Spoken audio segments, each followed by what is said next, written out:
This month is Black History, and I can't let this month go by without getting my piece in. You know, this month is unlike any other month. You can even just look at the solar calendar that we use and tell its unique, because on leap years is 1 day shorter, and on every other year, every other 3 years or so, it's 1 day longer. That's an indication that in our journey and in our story celebrated, that we haven't often had times where we can leap over things, where we can miss steps. So what we're gonna have to do for the rest of our life is just walk this thing out day by day. Because Black History is a celebration of lessons learned, stories told, and a responsibility of a burden to carry.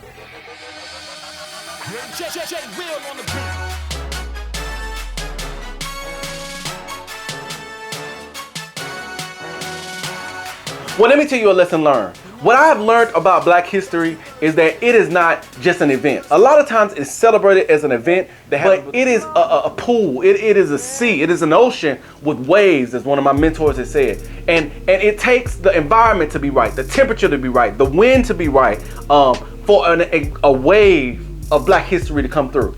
You see, because sometimes it's reactive, sometimes it's proactive, but there's some eras and some seasons that are in need of a new wave. So I'm proposing to you today that you become a part of this new wave of Black history. Stories told.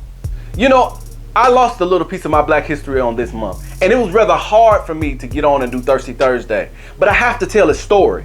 You see, my grandfather, he was a man of many strengths, but what you don't know about him is that between the ages of 20 and 30, around his mid-20s, he was diagnosed with an illness, and he went from partially paralyzed to totally paralyzed at different points. He did not allow his disability to become a dysfunction. You see, a lot of people today would have probably just laid on the couch, collected disability, and been satisfied with the mediocre. But no, not so. Not my grandfather. That was something innate in him, something that pushed him beyond his limitations. I can remember him rolling out a gate on his hands and knees, putting poles in the ground, and making a fence so the dogs have somewhere to play.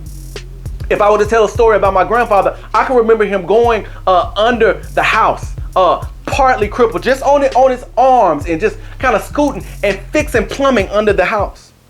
If I can recall it correctly, he was the first entrepreneur, and no, he didn't have a social media account. I must carry a burden. It's no way that you could be in the presence of somebody who's got kicked off a bus for being Black and not feel the responsibility of a burden. So yeah, while I'm trying to get mines, while I'm trying to build my brand, and while I'm trying to do my thing and collect and build my empire, I have to pay it forward. I gotta insert it into some more kids. I gotta insert it into my sons. I gotta insert it into the neighborhood. So as you celebrate this Black History Month, remember, I need you to be a part of the new wave. Come on with the new rev and be a part of the new wave. Wait.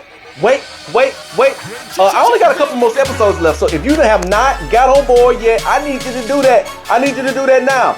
Subscribe to my YouTube page. Subscribe. There it is right there. Subscribe to my YouTube page. This is ministry. It's open for all, but it's only for the thirsty. It's Thirsty Thursday. Peace.